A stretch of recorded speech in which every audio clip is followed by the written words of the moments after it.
Ahanamukada channel sigi maike degi miyam purang putarama ukse bagalone ni koknono kurum jari. Amadi ngasi phone ki ba pauche singdegi maroi ba update khara miyam da puduna lakchiri tabisi. Paktaknana khongjing changchin khare DSP ama yauna police personnel ani fazilure IDP ani amasung police ahum sokle. Hiram sigi matang na samlapa pautum khara thamjage tabisi. Haukiba chahi 2002-3 degi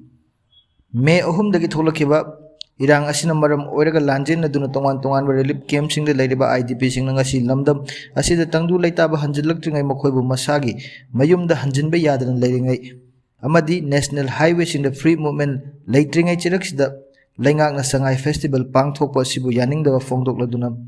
khurai lamlong da khongjing changsin khre IDP sing na Imphal Ukhur road khurai sajo lekai panduna festival Akpigani punduna festival asibu pangthokpa moiriba hapta kangjebuk tamna khongchit lakpada police ka mukna bada IDP ani amasung police ahum sokre khongjing changsin bada yaba IDP singna Imphal East District Police ki DSP ama rifleman ama fazilure tongan ba CSO sing mahiroi lup sing ama de IDP sing yaning daba kaya fongdok laba sung asidagi lengang na pangthok ko dariba sangai festival asibu yaning daba fongdok to nang asi tongan ba relief camp ta leriba IDP sing thorok to khurai chajor lekai da leiba ima lai khurembi laibong da punki mufam dudagi missing yam laba IDP sing adu sangai festival pangthok ko dariba hapta kangjibung tamna khongchat chatna khonaraki IDP sing amasung Mafam adugi khurai lamlong tamna lakpada police na athingba piki police na athingba adu namkhai du missing yamlaba IDP sing na khurai lamlong tamna khongchat laki police ki athingba amadi thugai du na namduna khurai lamlong tamna khongchat adu lakpada police amadi khongjang changsinba IDP sing gi marakta chawna muknaba thoki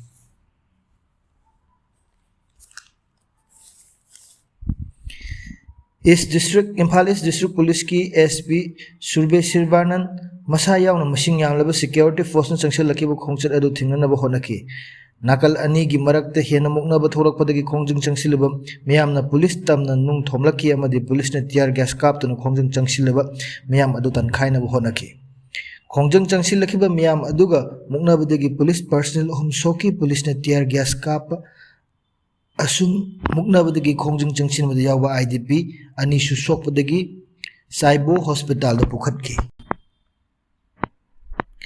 Imphal East District Police ki DSP ama amadi district asigi commando da attest tawduna laiba rifleman ama khongjing changsilba miyam aduna faki rifleman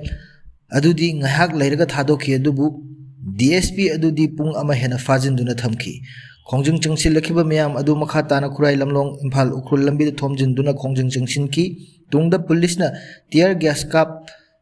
taba amadi Khurai lamlong the Wakat Mipham Phamkhre khongjing changsin da police na ayet papi da haibasina yanaba puraki yanaba adu purakpaga loina na phajiluraba DSP adu asoi angam yauduna police da sinaraki miyamna khongjing changsilaba mafam da kokomi kanbena khurai jam athobuna luchingba tim ama laktuna miyamga wari sanaki khurai jam athobuna hai ekhoigi hak hana fangalu sangai festival di tungda kyara khana chathaba yai Pendaba kaya lerakpadagi IDP singa lambi ta tholoktuna khongjing changsil lakhibani masida police ka mongnabada asok apan yawba asi yama laibak thibani asiguma thodok asi thoaningde chahi ani makhai hena makhoigi phangpham thokpa hak lengakna phanghan bidana lakliba penadraba IDP singna changsil lakhiba khongjing asida police na makhoibu awaba khangna thabak tathabiyu ahenba force season aduna namphu sapu da chathaba tawbigano athobana hai chathari basi boycott ni ekhoi saruk yajaroi haijabani lengang nampuda sangai festival pangthokpa asi wahan thok leite haibani isagi iramdamda chaningba mafamda chatpa yadaba lanjin adun thamlaga harau kumai saruk yaru law haibasi ekhoi si mi malaktaba oina ubogum oire sangai festival asida saruk yaba haibasi mi ama oina chawthokna hingjagadaba isagi kai khumnaba adu yonthokpuga chap manai isagi oijaba kharagi khalaga isagi hak yonthok kumsi masi festival asida stall phamliba sendong tangani khaliba sing asi lebak miyamgi aningba apambagi mayokta lepa leibak asibu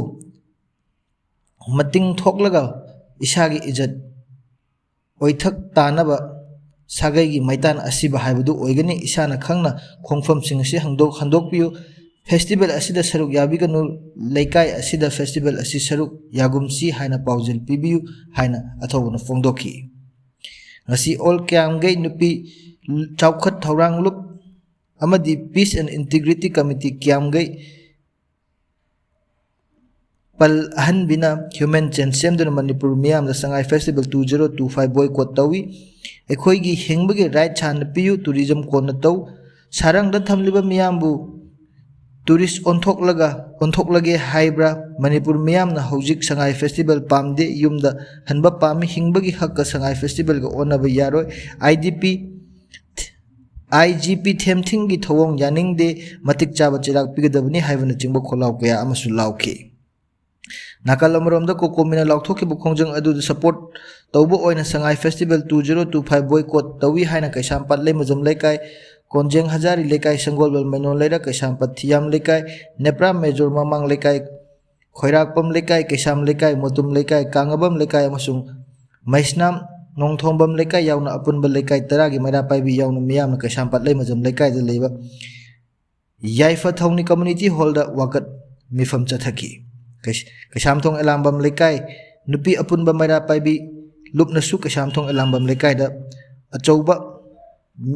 machinda wakat mifam chathaki apunba kanglaipak maira paibinasu kongpal iran fam thongkhongda wakat mifam khangki thongak lairembi masaikol apunba nupi lup maitai langol da wakat mifam chathaki top khongnang khongman lekai gi nupi singa lamjing lup amasung Eastern Youth Development Association top khongnang khongda wakat mifam chathaki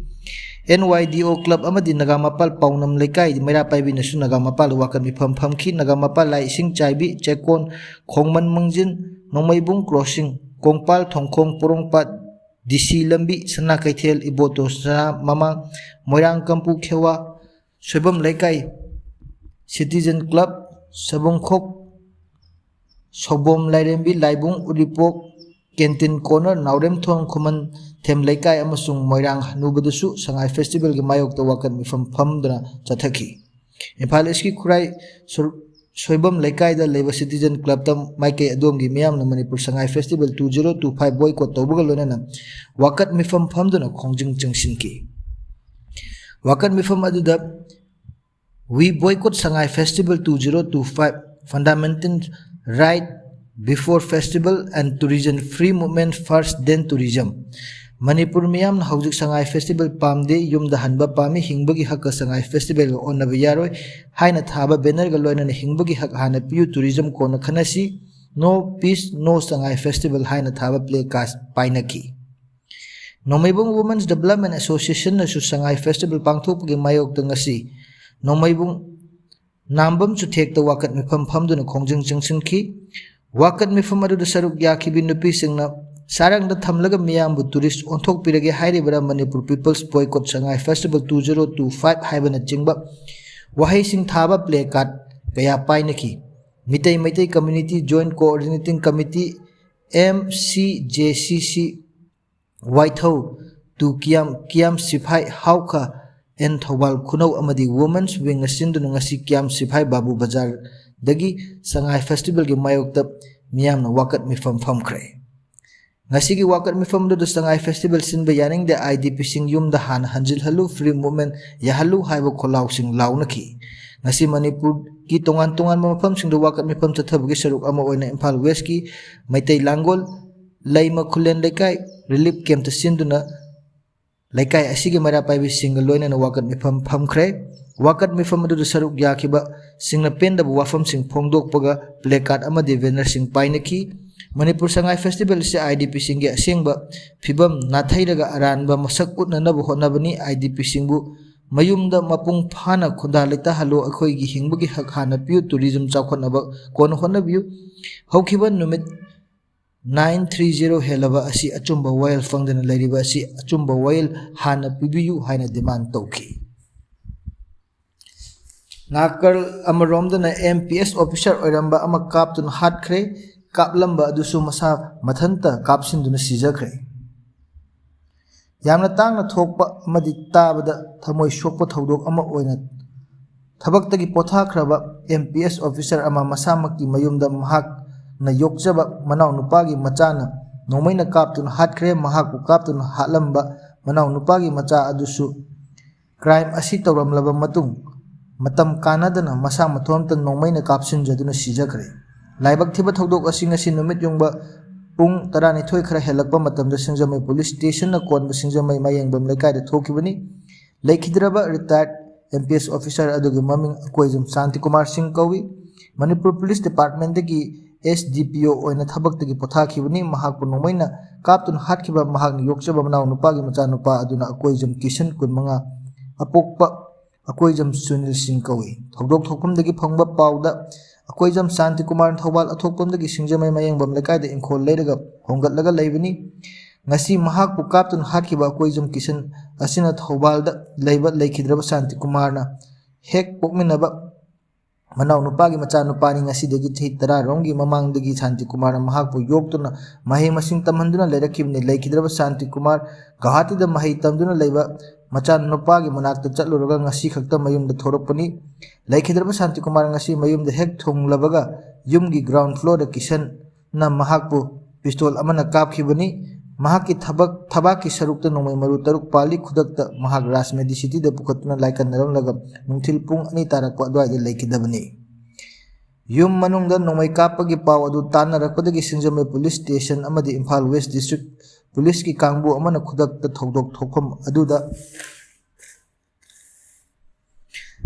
yausilaktuna yum adu koisilaga thamki asumna police na yum koisilaga senaraga leiringa cherak aduda thodoksi accused oriba akoijam Kishan mayumgi second floor da masa mathanta nongmai kapsin jaduna sijakhibani thodok asigi matangda Singjamai police na case ama lokhatpaga loinana asiba hakchang animak rims ki mokta thamkhre hairi masini ngasi phongkiba pause singdagi tongan ba maroiba update sing tabiriba singbu amukha khurumjari channel asibu nungsibiduna like share amadi subscribe toba kawbiganu haibaga loina namatang swaida tension jari